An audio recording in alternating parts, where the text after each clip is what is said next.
बसा चल. Hello hello. असा तोंड कर शेजल त्याचं. त्याकडं तोंड कर माईकचं.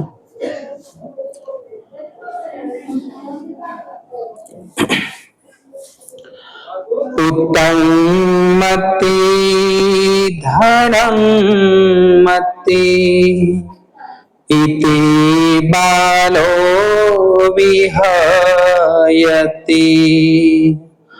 अत्तहि अत्तनोनति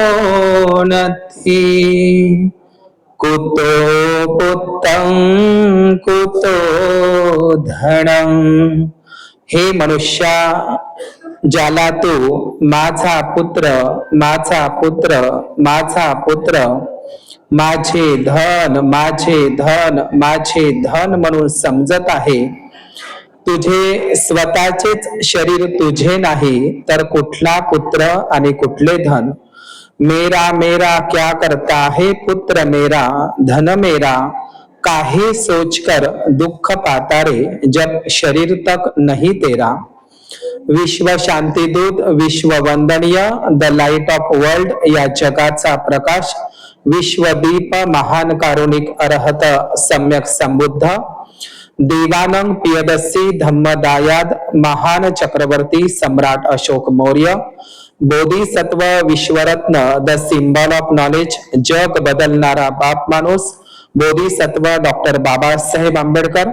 या बोधिसत्वाची सावली समर्पिता माता रमाई आज या ठिकाणी आयुष्यमती उपासिका कविताताई उमरे व आयुष्यमान उपासक प्रकाशजी उमरे, गाव बाभुळगाव, तालुका यवतमाळ या ठिकाणी या परिवारामध्ये, या उमरे परिवारामध्ये हा गृहप्रवेशाच्या कार्यक्रमाच्या निमित्तानं या परित्यपाठ या कार्यक्रमाचं आयोजन सोबतच वर्षावासाचं औचित्य म्हणून या परिवारांनी या ठिकाणी मला आमंत्रित केलं. या तालुका बाभुळगाव येथील सर्व श्रद्धाशील संपन्न उपासक तसेच उपासिका यांच्या प्रती मंगलाची कामना करतो. त्याचप्रमाणे नोबेल ट्रूथ या युट्यूब चॅनलचे सर्व दर्शक उपासक उपासिका यांच्याही प्रती मंगलाची कामना करतो. सगळ्यांनी साधू साधू म्हणा. सगळ्यांनी खाली हात ठेवा, आता काही डोळे लावायची गरज नाही. तर आज या ठिकाणी या गृहप्रवेशाच्या कार्यक्रमाच्या निमित्तानं आज 15 ऑगस्ट हा दिवसही आहे आणि दुसरी गोष्ट म्हणजे महाकवी युगकवी बसा महाकवी युगकवी वामनदादा कर्डक यांचा जयंती दिवस सुद्धा हा 15 ऑगस्ट आहे. या आता गोंधळ नका करू बरं, शांत बस. या 15 ऑगस्ट या महाकवी वामनदादा कर्डक यांच्या जयंतीच्या हा दिवसही असतो 15 ऑगस्ट. ज्या महाकवी वामनदादा कर्डकांनी 10,000 पेक्षा जास्त गीत डॉक्टर बाबासाहेब आंबेडकरांच्या जीवनावर लिहिलेली आहे. सोबतच काही बुद्धांची गीत महाकवी वामनदादा कर्डक ज्यांनी 10,000 पेक्षाही जास्त गीत बाबासाहेबांच्या जीवनावर लिहिलेली आहे. आपण वामनदादा कर्डकांची गाणी आपल्याला म्हणजे शब्दाला सत्याची धार आहे.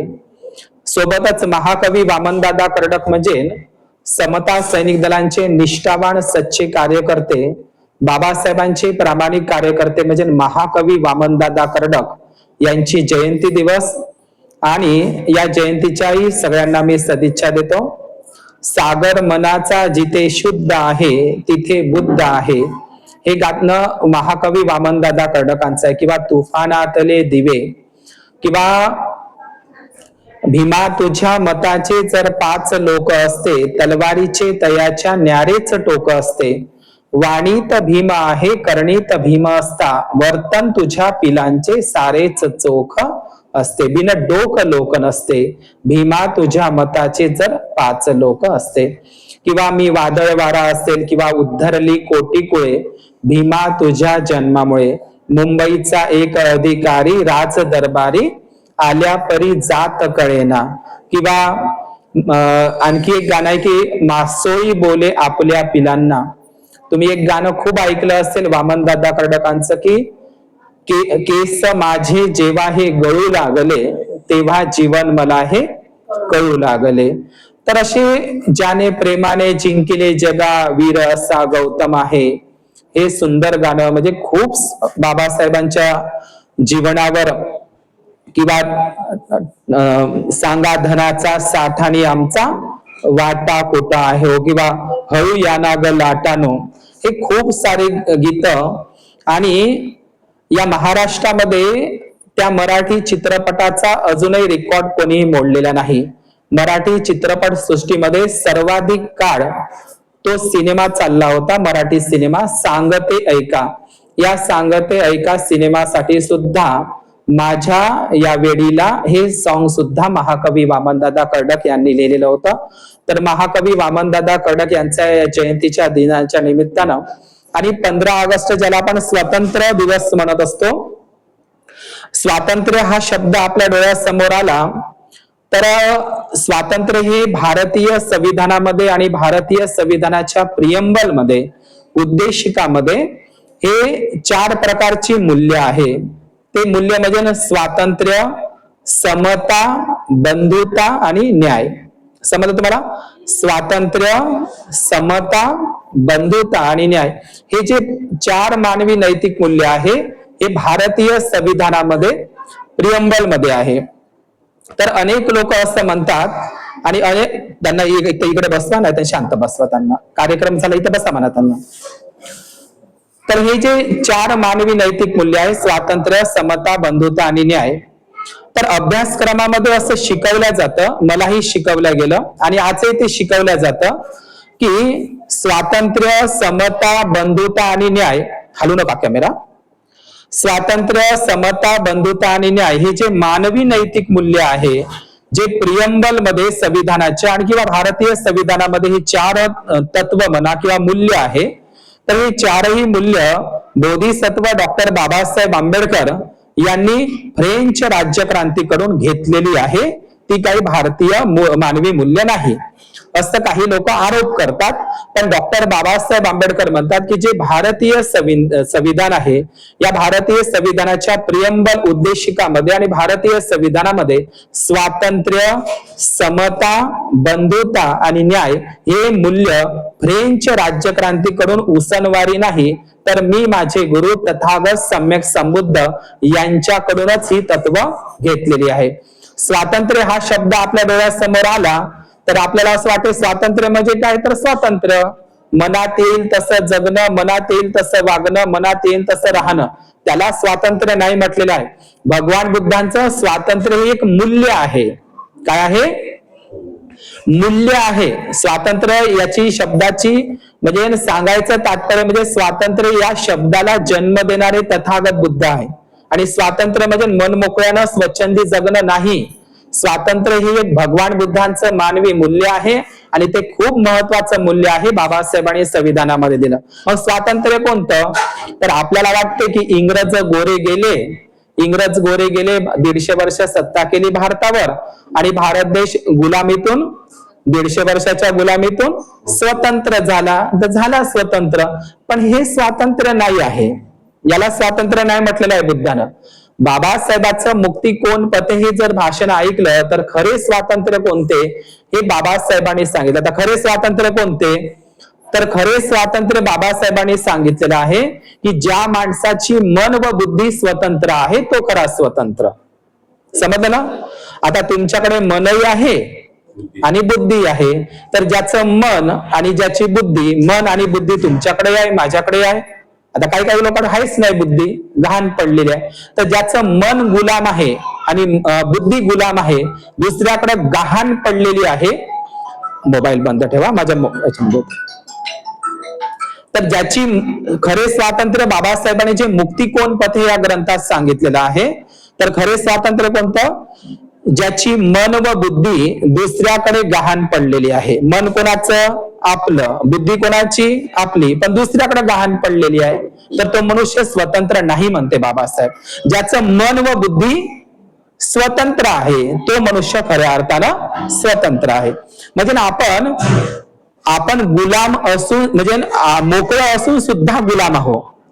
आपण मोकळं असून सुद्धा गुलाम आहोत. तर कसं गुलाम आहोत म्हणते बाबासाहेब, तर ज्याची मन व बुद्धी दुसऱ्याकडे गहाण पडलेली आहे, ज्याचं स्वतःचं मन किंवा त्याच्या बुद्धीचा तो स्वतः उपयोग करत नाही, दुसऱ्याच्या हातातली ती कठपुतली आहे, दुसऱ्याच्या हातातलं बाहुलं आहे, तर त्याला स्वतंत्र म्हणता येत नाही.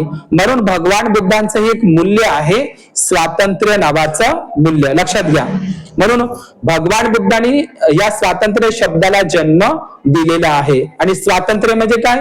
अभिव्यक्ती स्वातंत्र्य, विचार स्वातंत्र्य, विचार मांडण्याचं स्वातंत्र्य, मत मांडण्याचं स्वातंत्र्य, न्याय हक्क अधिकाराचं मागणं म्हणजे हे स्वातंत्र्य. आणि स्त्री पुरुष समानता, भगवान बुद्धांच्या धम्मामध्ये स्वातंत्र्य होतं, स्त्री आणि पुरुषांना समान अधिकार होता. आणि हे एक प्रकारचं काय स्वातंत्र्य आहे. तुम्हाला असं वाटतं की 150 वर्ष इंग्रजांनी सत्ता केली, डच आले, फ्रेंच आले, पोर्तुगीज आले या भारतामध्ये, शक आले, कुशाण आले, पल्लव आले, हुन आले, खूप सारे लोक आले, पण 150 वर्ष गुलामी भारतानं भोगली. परंतु इंग्रजांची गुलामी भोगली, 400 वर्ष मुघलांची गुलामी भोगली, परंतु ब्राह्मणवादाची गुलामी हजारो वर्षापासून आपण भोगत होतो. समजलं तुम्हाला? मग मला सांगा बरं, आता मी थोडंसंच बोलतो की 150 वर्षाची गुलामी जास्त, 400 वर्षांची मुघलांची गुलामी जास्त का ब्राह्मणवाद्यांच्या हजारो वर्षापासून आपण गुलामीत होतो? आपल्या गळ्याला मडकं होतं, कमरेला झाडू होते, आणि गळ्याला काळा धागा, दोन्ही पायाला काळे धागे आणि हातालाही दोन्ही काळे धागे. हजारो वर्षापासून गावकुसा बाहेर राहणारा माणूस, म्हणजे एकीकडे एखादी ढोर म्हणजे किंवा गाय असेल, बैल असेल, मरण पावली तर एका बाजूला कुत्रे उडत होते आणि एका बाजूला माणसं उडत होते, कोले उडत होते. कोणाला? त्या जनावराला, हे की नाही? मग हजारो वर्षाच्या गुलामगिरीतून कोणा आपल्याला बाहेर काढलं? बाबासाहेबांनी. आपला खरा स्वातंत्र्य दिवस जर पाहतो म्हटलं तर 14 ऑक्टोबर 1956 आहे, ज्या दिवशी बाबासाहेबांनी आपल्याला बुद्ध धम्माची दीक्षा दिली, 22 प्रतिज्ञा दिल्या. माझ्या अर्थानं तरी अशोक विजयादशमी दिवस, त्या दिवशी म्हणजे भारताची इंग्रजांची गुलामी फक्त 150 वर्षाची होती, मुघलांची गुलामी 400 वर्षांची होती, पण मनुवादी ब्राह्मणवाद्यांची गुलामी हजारो वर्षापासून आपल्याकडे होती. म्हणून आज जे याही परिवाराने जे घर बांधलेलं आहे, नाहीतर एक मनच होती सह्याद्री कुंड पुराणामध्ये, कोणती? मांगमहार आणि गावकुसाच्या बहार, ही मन होती. म्हणून आपण आज गाणे म्हणतो की कालचा महार विमानामध्ये, किंवा महारवाड्याचं भीमनगर झालं हो. आज डॉक्टर बाबासाहेब आंबेडकरांनी आपण म्हणतो की आम्हाला धम्म चळवळीसाठी बुद्ध विहारात जाण्यासाठी वेळ नाही. काश हा शब्द बाबासाहेबांनी वापरला असता तर मला वेळ नाही. काय बाबासाहेबांना कुटुंब परिवार नव्हतं? काय त्यांना मुलं नव्हती? काय त्यांना पत्नी नव्हती? काय त्यांच्या घरदार नव्हतं? काय त्यांच्या पत्नीची तब्येतीची काळजी नव्हती? सर्वच काही होतं बाबासाहेबांनी. आपण जे म्हणत असतो माझ्याकडे वेळ नाही, माझ्याकडे वेळ नाही बुद्ध विहारासाठी, धम्म चळवळीचं काम करण्यासाठी, तर काश हाच शब्द बाबासाहेबांनी जर वापरला असता की मला वेळ नाही, तर आज आपल्याला हे दिवस प्राप्त झाले नसते. आज जरी तुम्ही नवीन घर जरी बांधलं असेल तर मनुस्मृतीचा कायदा होता. कोणता मनुस्मृतीचा कायदा होता माहित आहे का? मांगा महाराजचं घर, अस्पृश्यांचं घर हे गावाच्या बाहेर असलं पाहिजे. मांगा महाराजचं घर कौलारू असू नये, टिनाचं असू नये, पक्क असू नये, हा मनुस्मृतीचा नियम होता. आणि अस्पृश्यांचं घर, मनुस्मृतीचा काळा कायदा होता, अस्पृश्यांचं घर हे त्याच्या दरवाजा म्हणजे गवताकाडीचं त्यांनी घर बांधावं, दरवाजा ठेंगणा असावा, माणसाला जाता आलं नाही पाहिजे उभा, असा मनुस्मृतीचा काळा कायदा होता. आज हे जे आपण जे गवताकाडीच्या झोपडीमध्ये राहत होतो, तर ही सर्व कमाई भीमाची आहे. आपण म्हणतो की माझी कमाई, माझी कमाई, पण आपण जर पाहतो म्हटलं तर हे सगळे बाबासाहेबांच्या उपकाराची देण आहे की आज आपण चांगल्या घरामध्ये आलेलो. म्हणजे एक गोष्ट लक्षात घ्या, झोपडीच्या जागी आपण जो बंगला आला म्हणतो, तर हा बंगला तुमच्यामुळे नाही आला, तर बाबासाहेबांचे कष्ट आहे, रमाईचा त्याग आहे, 4 लेकरं आणि स्वतःकडे बाबासाहेबांनी लक्ष दिलं नाही. म्हणून मी तुम्हाला सांगत आहो, आज आपल्या ठिकाणी झोपडीच्या जागी जो बंगला आला, तर मला सांगा, बाबासाहेबांनी एक बंगला बांधला होता मुंबईला, राजगृह नावाचा बंगला, पण बाबासाहेबांनी तो बंगला कायच्यासाठी बांधला? पुस्तकासाठी. बाबासाहेबांचा दुसरा बंगला होता तळेगाव दाभाडे पुणेला. बाबासाहेबांचा तिसरा बंगला होता लंडनला हेनरी स्टील रोडला. आणि बाबासाहेबांचा चौथा बंगला दिल्लीला अलीपूर रोडला. लक्षात घ्या, एकूण 4 बंगले बाबासाहेबांचे होते. आणि बाबासाहेबांचा एक 5वा बंगला होता खारघर मुंबईला. मिलिंद कॉलेजचं जेव्हा बांधकाम सुरू झालं तर मिलिंद कॉलेज बांधायला पैसा अधुरा पडला होता, अपुरा. तेव्हा बाबासाहेबांनी आपला बंगला, खारघर मधला मुंबईतला बंगला विकला आणि मिलिंद कॉलेजचं बांधकाम पूर्ण केलं. मी ही घटना तुम्हाला का सांगावं, तर बाबासाहेबांनी आयुष्यामध्ये जो बंगला बांधला तर रमाईला त्या बंगल्यामध्ये फक्त 3च महिने राहायला भेटलं. आणि नंतर रमाईचं मरण झालं. बाबासाहेबांचे 4 लेकरही मरण पावले. आपल्याला हा सगळा प्रसंग माहिती आहे. मी तुम्हाला हे का सांगावं, तर आज आपल्या ठिकाणी आज आपले जे घर बदलले तर ते बाबासाहेबांमुळेच बदललेले आहे. म्हणजे आपलं जे घर, जे आज आपण मजबूत इमारत बांधलेली आहे या ठिकाणी, तर आपली घरही कोणामुळे बदलली? बाबासाहेबांमुळे. बरोबर आहे का नाही? तर ही पहिली गरज कोणती आहे? तुम्हाला असं वाटतं की मनुष्याच्या मूलभूत गरजा 3च आहे, अन्न, वस्त्र आणि निवारा. अन्न, वस्त्र, निवाराच आहे का? आरोग्य आणि शिक्षण ह्या 5 गरजा आहे मनुष्याच्या. अन्न, वस्त्र, निवारा, आरोग्य आणि शिक्षण. ह्या मी 5 गोष्टी तुम्हाला सांगतो. तर मला सांगा, अन्न, वस्त्र, निवारा, आरोग्य आणि शिक्षण या माणसाच्या 5 मूलभूत गरजा आहे का नाही? पहिले रोटी, कपडा, मकान 3च होतं. अंगभर कपडे भेटले तरी चालते, खायला भेटलं तरी चालते, राहिले तणाचं झोपडं भेटलं तरी असं होतं. परंतु नाही, आता 5 गरजा आहे. मला तुम्हाला असं विचारायचं आहे की हे अन्न, वस्त्र, निवारा, आरोग्य आणि शिक्षण या 5 मनुष्याच्या गरजा आहे मूलभूत.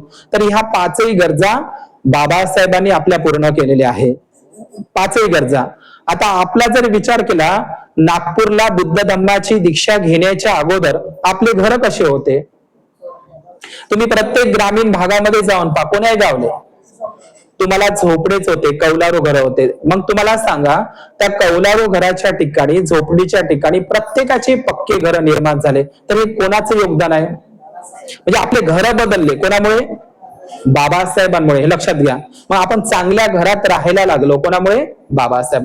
सांगा, कोणा 33 कोटी देवी देवता होते म्हणते भारतात, तर एकाही 33 कोटी देवाले आणि देवीले आपली काही कदर आली नाही.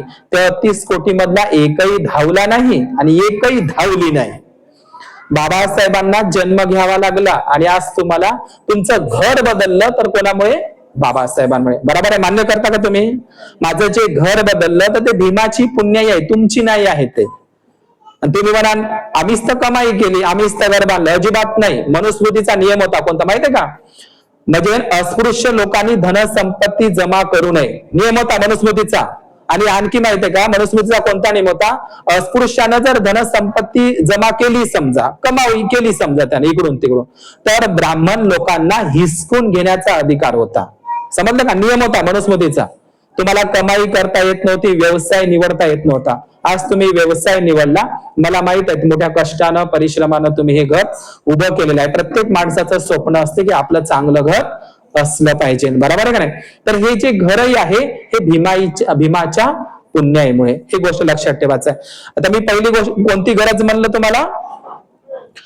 कोणती गरज? निवारा नावाची गरज. निवारा नावाची गरज बाबासाहेबांमुळे आपली पूर्ण झाली. बरोबर आहे? घर, चांगल्या घरामध्ये बाबासाहेब. आता दुसरी गरज कोणती आहे मनुष्याची? अन्न. कोणती आहे? अन्न.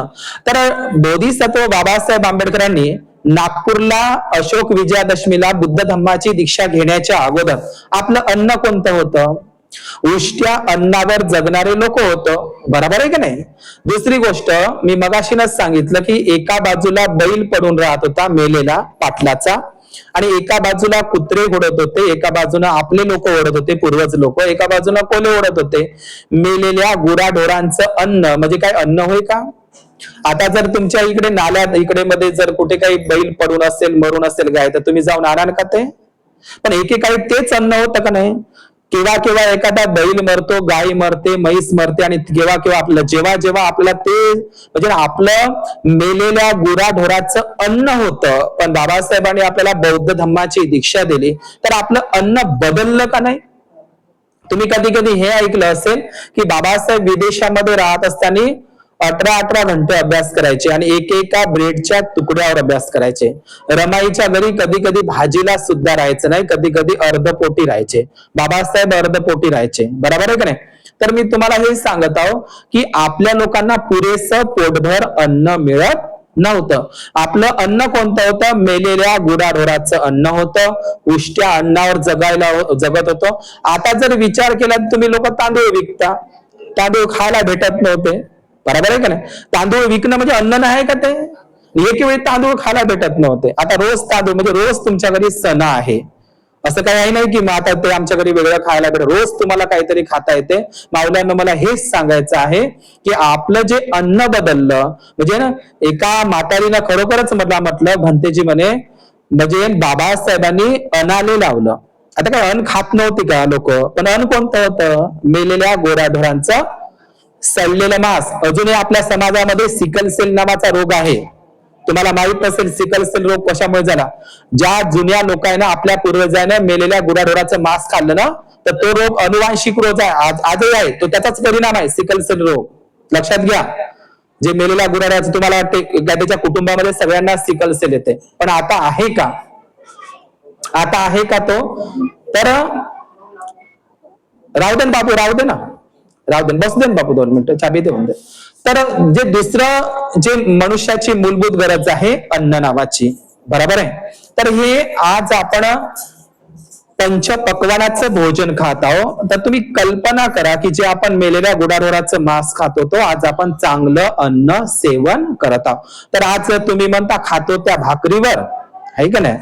आता खातो त्या भाकरीवर काही सही वगैरे आहे नाही, पण ते पोटभर तुम्ही खाता. काही बदमाश लोक म्हणते खातो त्या भाकरीवर आणि पेतो त्या दारूच्या पव्यावर कोणाची सही आहे? म्हणजे आता तुमच्याकडे पैसे मावत नाही, तर काही काही लोक म्हणते आम्ही दारू पेत नाही, पण आमच्या घरी पाहुणे आले तर त्याला पाजाच लागते. तर भगवान बुद्धांनी धार्मिक सूत्रामध्ये सांगितलंय, स्वतःही दारू पिऊ नये, दारू पाजू नये आणि दारूचं समर्थन करू नये. तुम्हाला वाटते आम्ही नाही पेत पण दुसऱ्याला पाजतो, सारखंच आहे. मग तुम्हाला तुमच्याकडे नोटा मावत नाही तर तुम्ही दारू पिऊन राहिले. बरोबर आहे का नाही? असाच त्याचा अर्थ. तुमच्याकडे जे तुमच्या खिशात नोटा मावत नाही तर तुम्ही दारू पिऊन राहिले. म्हणजे खातो त्या भाकरीवरच बाबासाहेबांची सही आहे का? आणि पेतो त्या पव्यावर, आहे का नाही? अशीच आहे का नाही गोष्ट? तर जे दुसरी गरज आहे अन्न नावाची, पहिली गरज कोणती सांगितली मी तुम्हाला? निवारा नावाची. कोणामुळे आहे? बाबासाहेब. आणि हे अन्न कोणामुळे बदललं आपलं? बाबासाहेबांमुळे अन्न बदललं. बरोबर आहे का नाही? तिसरी गरज कोणती आहे माणसाची मूलभूत? आरोग्य. आरोग्य नाही म्हणत मी, अन्न, वस्त्र, निवारा. वस्त्र नावाची गरज तिसरी, वस्त्र. तुम्हाला माहित असेल जेव्हा राजरत्न मरण पावला बाबासाहेबांचा आणि गंगाधर, तर नवीन कोरं कफन नव्हतं. रमाईनं आपल्या साडीचा लुगड्याचा तो पदर फाडून बाळामध्ये पुरवलं, कफन केलं होतं. तुम्हाला तर सर्वांना ती घटना माहित आहे की बाबासाहेब बॅरिस्टर बनून आले तर सर्व लोक स्वागतासाठी गेले होते बाबासाहेबांच्या, आहे की नाही? बाबासाहेबांचा विजय असो, बाबासाहेबांचा MA PhD DSc LLD delete barrister of law 32 डिग्र्या बाबासाहेबांकडे होत्या. आता बॅरिस्टर होऊन जेव्हा बाबासाहेब आले तर सगळे लोक स्वागतासाठी गेले. मुंबईची घटना आहे ना. तर रमाईकडे मात्र टाय कोट बूट घातलेले बाबासाहेब आले होते, उच्च शिक्षण घेऊन आले होते. बरोबर आहे? कोलंबिया किंवा लंडन स्कूल ऑफ इकॉनॉमिक्स किंवा जर्मनीचं बॉन विद्यापीठ, या सर्व विद्यापीठाकडून अर्थशास्त्राची पदवी घेऊन बाबासाहेब सर्व विद्या घेऊन आले होते. आणि रमाई स्वागतासाठी जायला तयार नव्हती, कारण तिच्या अंगावर स्वागतासाठी, बरोबर आहे का? माझ्या साहेबांना धनांना कोण म्हणेल बघा, एकीकडे टायकोट बूट घातलेला हा साहेब आंबेडकर बॅरिस्टर आणि एकीकडे त्याची पत्नी बघा. बरोबर आहे का नाही? तर त्यावेळी डॉक्टर बाबासाहेब आंबेडकरांच्या स्वागतासाठी रमाई लुगडं नव्हतं. आज तुमच्या घरी आलमाऱ्या, तुम्हाला वेळ भेटत नाही ना, आता तुम्हाला गडबडच आहे का नाही? ज्या माणसानं आपल्यासाठी वेळ काढला त्याच्यासाठी वेळ दिला पाहिजे. बरोबर आहे का नाही? कोणासाठी वेळ दिला पाहिजे? आणि बाबासाहेब म्हणलं असतं मला वेळ नाही, कुठं गेलं असतं? सगळेच जण म्हणते, मी म्हणतो मला वेळ नाही, पण माझा तर वेळ धम्म कार्यामध्ये. तर तिसरी गोष्ट मी तुम्हाला सांगितली, आपल्याला जे अंगभर कपडे भेटते, आज तुमच्या घरी एवढ्या अलमाऱ्या भरलेल्या आहे, दिवाण भरलेले आहे कपड्यांना. असे अलमारी जरी खोली तर बंदे कपडे तुमच्या अंगावर येऊन पडतात, आहे का नाही? एवढे कपडे आहे. पण रमाई म्हणजे कोण? आपली आईच ना, तुम्ही तिला आई म्हणता. तर रमाईला शाहू महाराजांना माणगावच्या परिषदेमध्ये, अस्पृश्य परिषदेमध्ये रमाई म्हणजे बाबासाहेबाला एक फेटा दान केला होता राजश्री शाहू महाराजांनी कोल्हापूरच्या नांदगाव परिषदेमध्ये. म्हणजे शाहू महाराजांनी आपल्या डोक्यातला फेटा बाबासाहेबांच्या डोक्यामध्ये ठेवला होता आणि तुम्हाला या देशाचा खरा नेता पुढारी मिळाला असा गौरव केला होता. तो लांबलचक फेटा होता, पेटीमध्ये ठेवला होता. समजलं? रमाई होती बारकी बारकी सडपातळ शरीराची, आता तो लांबलचक फेटा होता. तो शाहू महाराजांचा फेटा बाबासाहेबांच्या डोक्यात शाहू महाराजांनी स्वतः घालून दिला होता आणि तोच फेटा रमाईनं बाबासाहेबांच्या स्वागतासाठी गुंडाळून गेली. आता तुम्ही फेटे गुंडाळून जाण का? आता तुम्हाला तर मॅचिंग आहे सगळं, आहे का नाही? बरोबर. तर आपल्या अंगावर मग एवढ्या मोठ्या देव्या होत्या म्हणते 9 दिवसाच्या अंगावर लोक त्याला साड्या घालते, बरोबर आहे का नाही? तर एकाही देवीला कदर आली नाही का ह्या लोकांच्या अंगावर कपडे भेटत नाही, टाकू दे एखादी चुनरीच्या अंगावर, 9 दिवस तर मीच घालतो पण एखादी टाकू दे याच्या अंग भरण्यात. कोणाचं मन दुखवण्यासाठीची गोष्ट सांगत आहो का मी तुम्हाला? मग कोणाला कदर यायला पाहिजे नव्हती? एखाद्या तरी देवीनं आपली इज्जत राखायला लागत नाही. हे लोक काऊन उघडे फिरून राहिले बा? आम्हीच उघडे फिरत होतो, नदीवर आंघोळ उघड्यानच जात होतो. होती तशी परिस्थिती.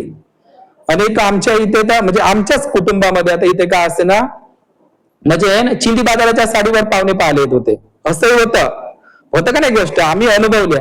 तर आज तुम्ही जर परिस्थिती बघितली तर आज आपल्याकडे अंगभर कपडे आहे. एकाही देवीनं आपल्या अंगावर काही चुनरी टाकली नाही ना आपली काही इज्जत राखली नाही. बाबासाहेबांमुळेच आपण अंगभर कपडे घालत आहोत, कपड्यावर कपडे घालत आहोत, लक्षात घ्या. पण हे कोणामुळे सांगा बरं? कुठे आहे? कोणा देवाचा आणि देवीचा रोल आहे का? कुठे? सगळं कोण केलं आहे? मी तुम्हाला काय सांगितलं? अन्न, वस्त्र आणि निवारा. सांगा कोणामुळे भेटल्या? बाबासाहेब संविधानामुळे आणि हिंदू कोड बिलामुळे. आणि चौथी गरज आहे आरोग्य. बाबासाहेबांनी हिंदू कोड बिलामध्ये प्रसूतीपणाची रजा, समजलं तुम्हाला? एखादी बाई प्रेग्नेंट असेल आणि सरकारी नोकरीवर असेल तर तिला भर पगारी सुट्टीत आहे, धक्का नका लावू त्याला. तर भर पगारी सुट्टी आहे, तिला काय आहे?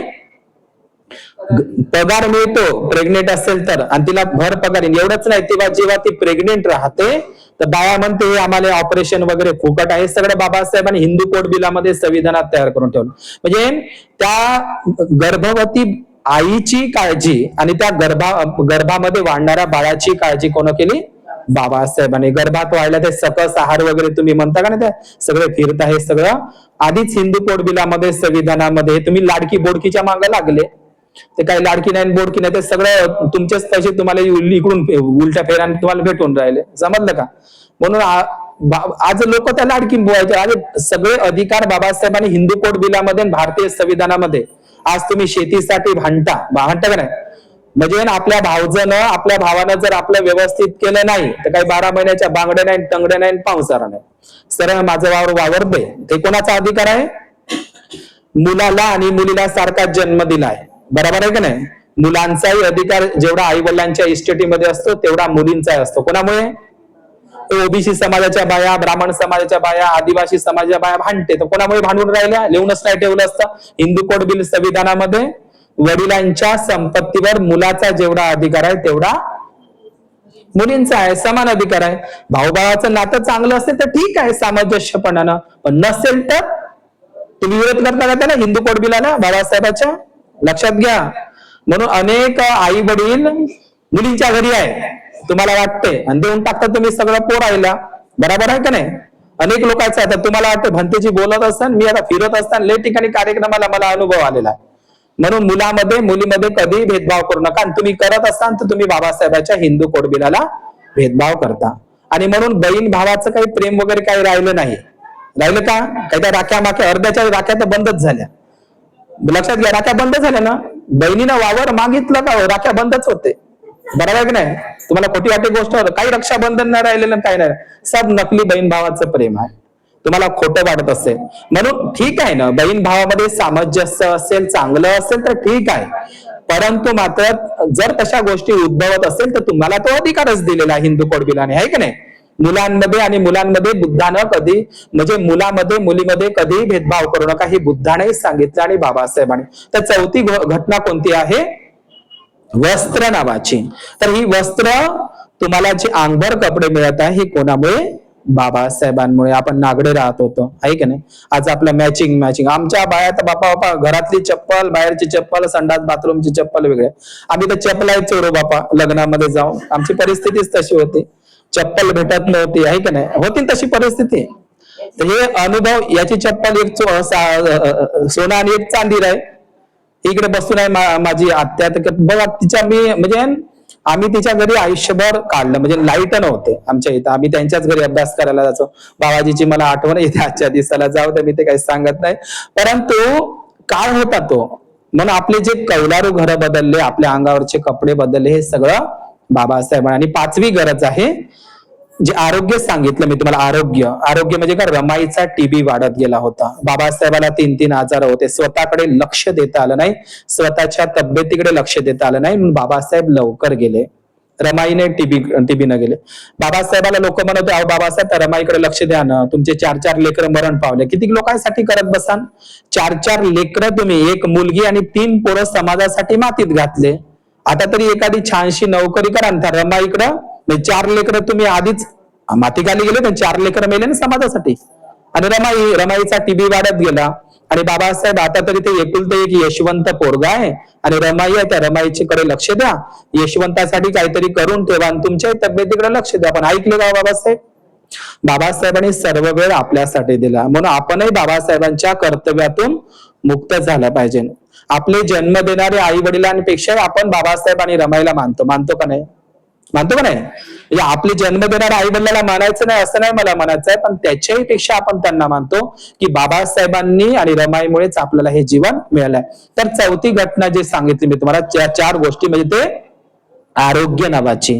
आरोग्य, आज आपल्याला थोडस जरी आजार झाला तर आपल्याकडे पैसे आहे, आपण जाऊ शकतो दवाखान्यामध्ये, इलाज करू शकतो. आणि 5वं सांगितलंय बुद्धानं, हे 5वी जी गरज आहे ती म्हणजे शिक्षण नावाची.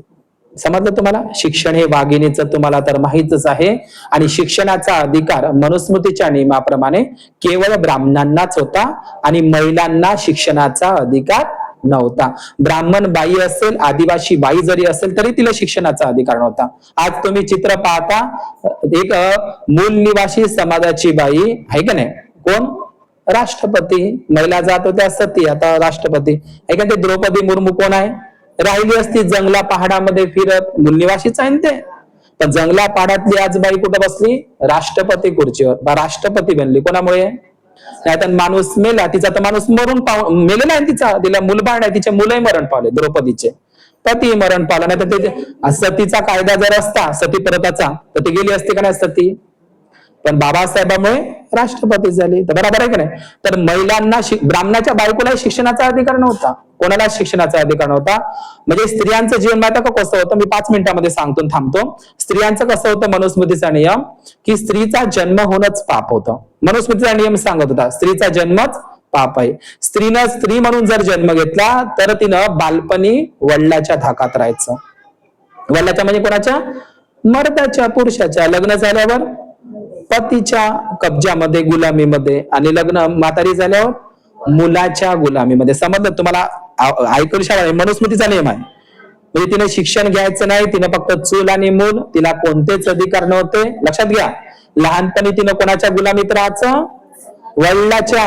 पोरग 12 वाजता उठलं तरी चालते, हे पोट्टे चल तिकडे करू, आहे का नाही? म्हणजे आजही ती परंपरा आहे. आपण समता समता म्हणतो, पण आपल्या घरामध्ये मुलामध्ये मुलीमध्ये भेदभाव करू नका, ही बुद्धाची बाबासाहेबांची शिकवण नाही.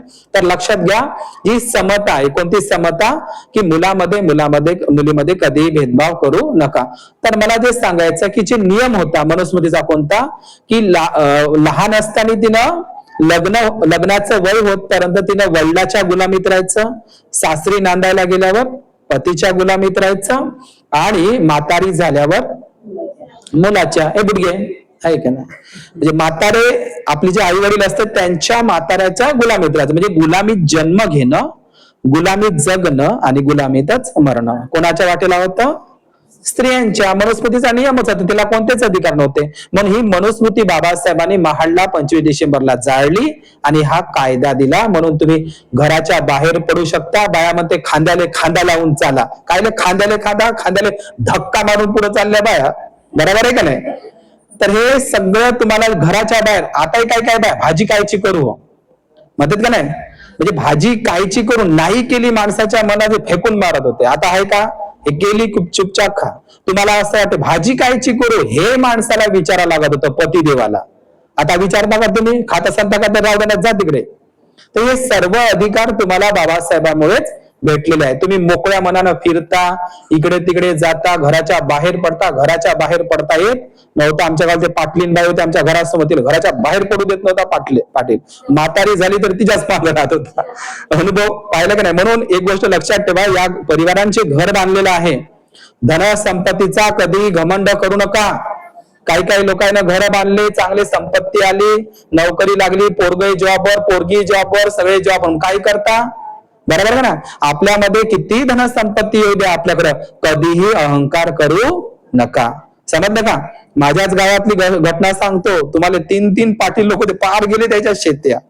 लक्षात घ्या, साधी गोष्ट नाही. म्हणजे अनुभव काय सांगायचा, मी स्वतः माझ्या डोळ्यांनी बघितलेला आहे. आपल्याकडे कोणती धनसंपत्ती आहे, जिथपर्यंत नजर जाईल तिथपर्यंत त्यांच्या शेतावड्या होत्या, काहीच राहिलं नाही, एक माणूस सुद्धा जिवंत राहिला नाही, म्हणजे इतक्याला शेत्या. म्हणून धनसंपत्ती आल्याच्या नंतर कोणीही अहंकार करू नका. आपल्या समाजामध्ये आहे ती परिस्थिती, आपण एकामेकांसंग बोलत नाही, जयभीम घेत नाही. आणि भगवान बुद्धांनी 5 प्रकारच्या धनसंपत्ती कमवायला सांगितल्या. मी तर तुम्हाला सांगणार नाही, माझ्या वेगळ्या व्हिडिओमध्ये आहे ते.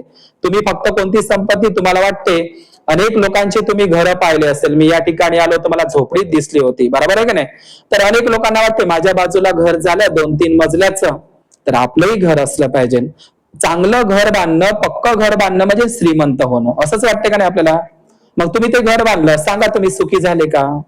आपल्याला असं वाटतं एखाद्या बाईच्या अंगावर आपण दागदागिने पाहतो सोन्याच्या, हिच्या अंगावर दागिने आहे, दागिने अंगावर असणं, सोनं अंगावर असणं म्हणजे ना आपण श्रीमंत झालो बा, असं आपल्याला वाटतं. मग ते सोनं नाणं घेतो आपण.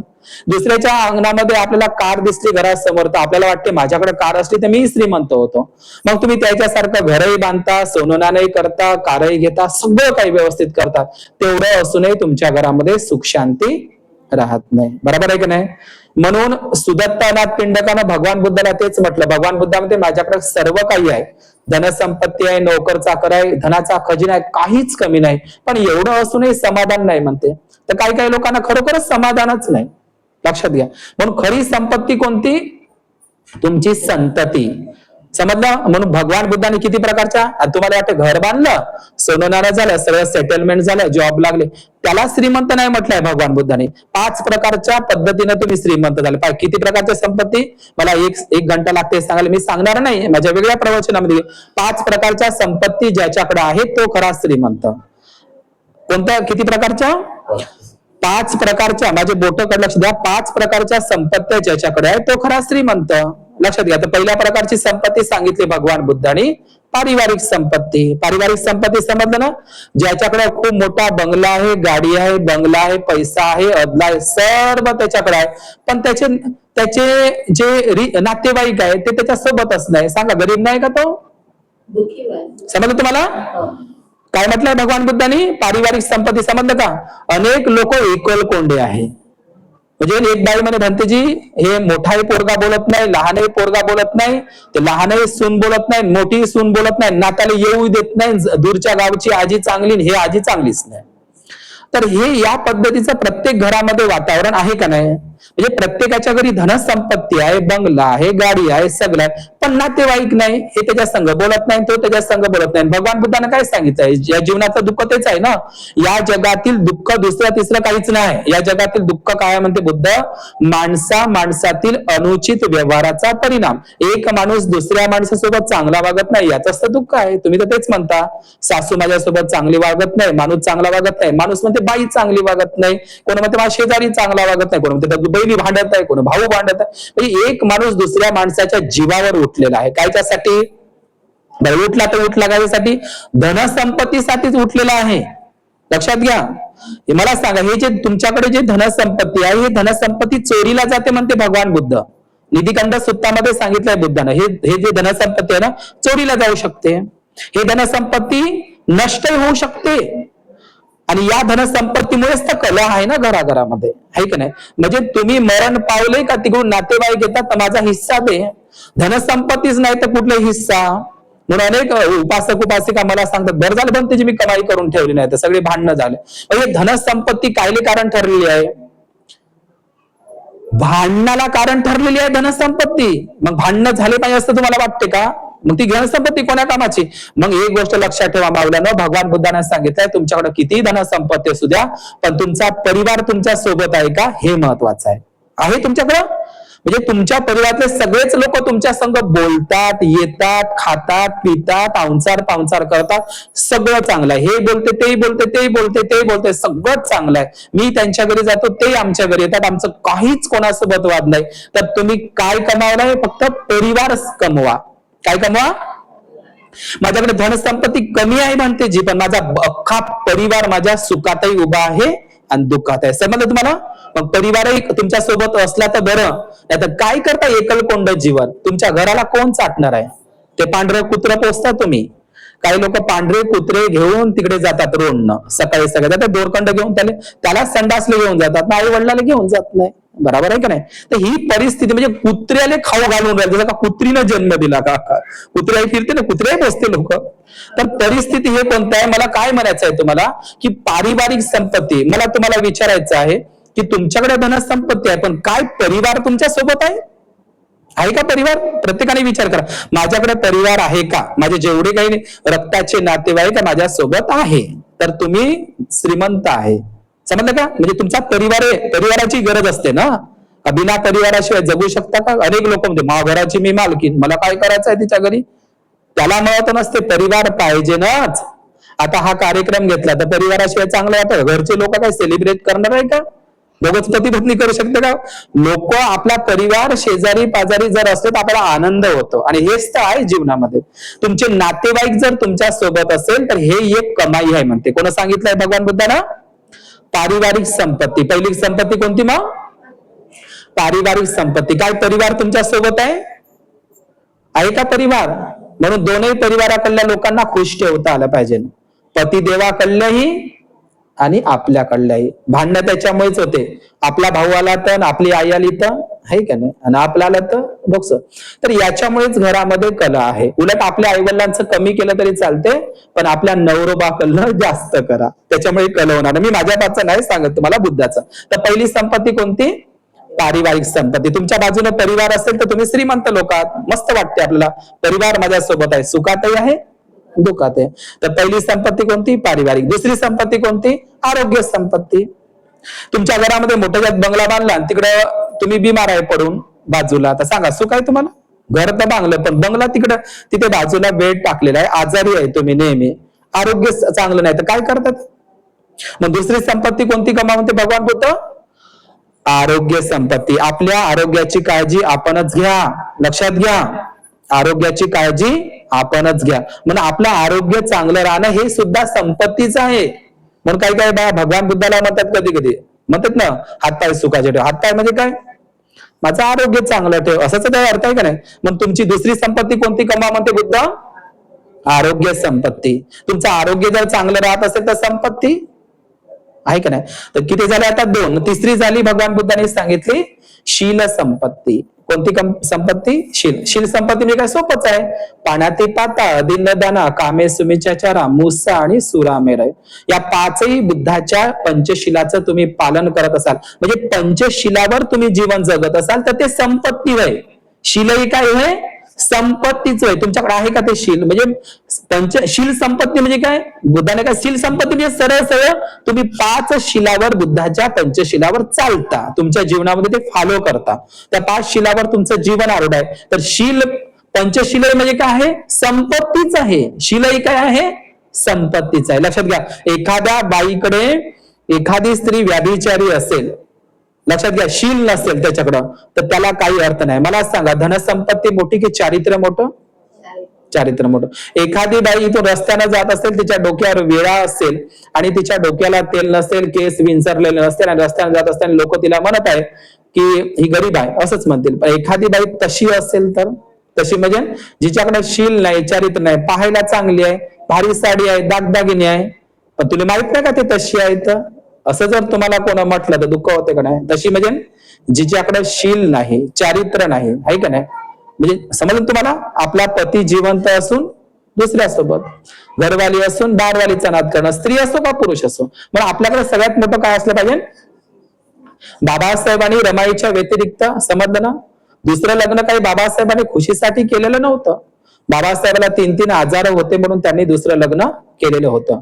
लोकांचा आग्रह होता की बाबासाहेब तुमची तब्येत बरोबर राहत नाही, संविधान लिहायचं होतं, आणि म्हणून लक्षात घ्या, रमाईच्या पलीकडे बाबासाहेबांनी लक्षात घ्या, म्हणून शील संपत्ती आपल्या जीवनामध्ये सांभाळत आहे. तिसऱ्या प्रकारची संपत्ती कोणती, शील संपत्ती आहे का तुमच्याकडं, असेल तर तुम्ही श्रीमंत आहात. जगातील सर्वात श्रीमंत व्यक्ती हे 5 संपत्ती कमवा. तुम्ही एकच संपत्तीच्या मागे लागता, जन्म घेतला का लागले त्याच्यापासून सकाळपासून जावं. तर तिसरी संपत्ती सांगितली बुद्धानं, शील संपत्ती. आणि चौथी सांगितली भगवान बुद्धानं, दृष्टी संपत्ती. कोणती, दृष्टी संपत्ती. आता दृष्टी म्हणजे काय, तर म्हणते जे आम्हाला तर डोळे आहे, जी डोळे असून भोकण्यासारखे वागत आहे लोक, आहे की नाही. दृष्टी संपत्ती म्हणजे काय, चांगलं काय वाईट काय, सत्य काय असत्य काय, कुशल काय अकुशल काय, माझ्या कायच्यामध्ये हित आहे आणि कायच्यामध्ये सुख आहे, त्या गोष्टी घेणं. नाहीतर ते भक लोकांना पैसे घेतले, राम मंदिरामध्ये नेऊन टाकले आणि ब्राह्मणांना ते लुटले. तर कोण म्हणजे त्याला एवढंही समजलं नाही. गाडगे बाबाला समजलं देवळात देव राहत नाही, ब्राह्मणाचं पोट राहते. गाडगे बाबाला समजलं ना, देवळात कोण राहत नाही, देव राहत नाही. कोण राहते म्हणते, देवळात देव नाही राहत, बामणाचं पोट राहते. आणि ते तुम्हाला दिसलं. तर लोकांना तिथं त्या राम मंदिरामध्ये पेट्या नेऊन टाकल्या, सोन्याचे बिस्किट सगळं जमा होऊ दिलं ब्राह्मणांना, सगळं लुटलं. तर तुम्हाला माहिती असलं पाहिजे कुठं दान केलं पाहिजे कुठं नाही. तर त्याने हात भरले भूताचे, ब्राह्मणाने चोरलं का नाही, याला म्हणते दृष्टी संपत्ती. म्हणजे कुठेही कोणाला देऊन टाकलं, फसले का नाही ते लोक. खरोखरच जर हो असता तर त्यांना पाहिलं असतं, ते सगळी सजा दिली असती. ब्राह्मणाला माझं ते सगळं काहीच नाही, सगळं थोटांडा आहे की नाही. त्याला काय भीती होती, या सीसीटीव्ही कॅमेरे बंद करून ठेवले. तर मी तुम्हाला दृष्टी संपत्ती समज, तुम्हाला दृष्टी संपत्ती असे म्हणून या जीवनामध्ये भगवान बुद्धांच्या भाषेमध्ये, या जगात दुःख आहे, दुःखाला कारण आहे, दुःखाचा समुदय आणि दुःखाचा निवारण आहे. हे दृष्टी तुम्हाला जर असेल, सम्यक दृष्टी, मिथ्या दृष्टी नाही, अंधश्रद्धा दृष्टी नाही, कुठे दान करायचं आणि कुठे दान नाही केल्याचं हे तुम्हाला माहित आहे. आणि डोळे असून सुद्धा नसल्यासारखं वागणं, आहे की नाही. डोळे असून सुद्धा वर तपास चाललं तर पडणार तुम्ही. प्रज्ञापूर्वक जीवन जगा. दृष्टी म्हणजे काय, हे सम्यक दृष्टी, मिथ्या दृष्टी नाही, अंधश्रद्धा दृष्टी नाही. तर तुम्हाला दृष्टी आहे, पण कोणती दृष्टी, मिथ्या दृष्टी. तर ती 4थ्या प्रकारची संपत्ती सांगितली बुद्धानं, दृष्टी संपत्ती. समज तुम्हाला. आणि मग सांगितली भगवान बुद्धानं भोग संपत्ती. भोग म्हणजे आनंदही होत असते, आणि भोग म्हणजे योग्य वयामध्ये, योग्य वेळेमध्येच धनसंपत्ती कमवा. एखाद्या बुडाबुडील नाच म्हणलं तर नाचता येणार नाही, त्याचंही वय असते धनसंपत्तीचं. काही काही लोक नुसते संपत्ती कमवत बसले आणि पोरायनं मजा मारली. मग समजलं का, समजलं नसतं. तर काही काही लोक तसेच करून राहिले, नुसत्या धनसंपत्ती करून राहिले आणि सुखही नाही भोगून राहिले. अरे काही तर जिवंत भोगा, कुठं बुद्ध घ्यायचा, कुठं मस्त फिरा, काहीतरी करा, धनसंपत्ती करा, तिथंच राहायचं. राम म्हणते का भगवान बुद्ध, धनसंपत्तीचा तुम्हाला उपयोगही करता आला पाहिजे, पण दारूसाठी नाही, फालतू कामासाठी नाही, धम्माच्या कार्यासाठी फिरलंही पाहिजे थोडस. काही काही लोक अजिबात बाहेरच निघत आहेत, तुम्हाला धम्म कुठं नाही का भेटल, बरोबर आहे का नाही. तर धनसंपत्ती म्हणजे काय, नुसत्या धनसंपत्त्या कमावून ठेवल्या तुम्ही आणि त्याचा उपयोग करत नाही, दुसरे मजा मारून राहिले. मग बरोबर आहे. तुम्ही काहीसाठी धनसंपत्ती कमावता, मला सुख भेटलं पाहिजे, आणि तुम्हाला वाटते मी 25 लाख रुपये माझे जमा आहे बँकेमध्ये, असं वाटतं का नाही तुम्हाला. आणि त्याच्यासाठी माझ्या अंगावर जे सोनं आहे, माझ्याकडे बँक बॅलन्स म्हणून 25 लाख रुपये आहे, तर ते 25 लाख रुपये माझ्या बिमारीमध्ये, म्हातारपणामध्ये कामी पडेल, या लालसेने तुम्ही धनसंपत्ती जमा करता. पण तुमची धनसंपत्ती तुम्हाला उपयोगी पडत नाही. पडते का, नाही पडत. भगवान बुद्धाने सांगितलंय. कारण जेव्हा तुम्ही व्हेंटिलेटरवर राहता, कोमामध्ये राहता, तर धनसंपत्ती खर्च करायची किंवा नाही करायची हे काही तुमच्या हातामध्ये नसते. उदाहरणार्थ तुम्ही कोमामध्ये गेले, व्हेंटिलेटरवर आहे, आणि तुम्ही 25 लाख रुपये जमा केले म्हातारपणासाठी, आजारपणात कामी पडेल, पण तुम्ही व्हेंटिलेटरवर गेले, कोमात गेले, आणि तिथं मग डॉक्टरना सांगितलं सुनाला आणि मुलाला की तुमच्या आईला 12 लाख रुपये लागतील, गॅरंटी नाही. तर मग पोरग घरी येते, सून विचार करते, डॉक्टरनं तर सांगितलं म्हणते 12 लाख रुपये लागल ना, गॅरंटी नाही, तशी काही गॅरंटी आहेच नाही. मग पोरगी विचार करते, तर व्हेंटिलेटर मध्ये गेली, कोमामध्ये, सांगा पैसे तर जमा करून ठेवले, पण लावायचे किंवा नाही लावायचे, मरू द्यायचं का वाचवायचं, कोणाच्या हातात आहे, पोराच्या. मग ते जर धम्मवान असेल तर तुम्हाला पैसे लावून वाचवन, नाही तर मरू द्या म्हणून काही गॅरंटी तर आहे नाही. कुठे 12 लाख रुपये लावता आणि पुन्हा कायले मरू द्या. तर तुमच्या अंगामध्ये जोपर्यंत रक्त आहे तोपर्यंत तुमचे मुलं आहे ना मुले आहे, तुमच्या अंगातलं रक्त आटलं का भगवान बुद्धाने सांगितलं जशी मोडलेली बैलबंडी एका कोठ्यामध्ये फेकून देते, तसं तुमच्या अंगातलं रक्त आटलं का तुमचा कितीही जवळचा पुत्र असला का पुत्री असू दे काही असू द्या, तुम्ही आता जे फोनावर फोन करता सकाळ संध्याकाळी जेवली का उठली का बसली का हे सगळे नकली आहे. उद्या तुमच्यावर एखाद्याच्या किडन्या फेल झाल्या किंवा कोणा आजारी पडलं, कोणाला कॅन्सर झाला, मग फोन करा, तुमचे फोनही नाही उचलत. सगळे नातेवाईक माऊलांनो सुखाचे सोबती आहे, कोणच नाही. म्हणून आपल्या आरोग्याची काळजी आपणच घ्या. तर ह्या 5 प्रकारच्या संपत्ती जर तुम्ही कमावल्या तर तुम्ही श्रीमंत आहे. समजलं? किती?